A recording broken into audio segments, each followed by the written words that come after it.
všetkých. Moje meno je Michal Rimovský, ale každý ma pozná pod prezývkou Rimo. Tak mi teda hovoria všetci moji kamaráti, všetci známi, ľudí, s ktorými sa často stretávam.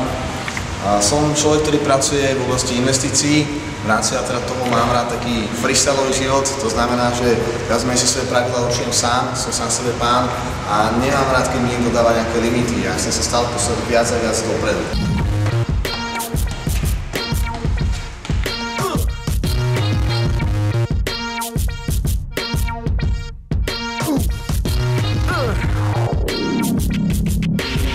Je to šport, ktorom, dá sa povedať, som priekopník na Slovensku. Celé toto vzniklo v horizonte nejakých 4-5 rokov dozadu, kde teda sme sa aktuálne na scéne dokázali presadiť iba zo pár chalanov. Ja som teda jeden z prvých z nich a teraz som dvojnásobný majster Slovenska a reprezentant v tomto športe. Kde som teda mal možnosť precestovať si kúsok sveta, spoznať napríklad São Paulo, Kapské mesto alebo Libanon.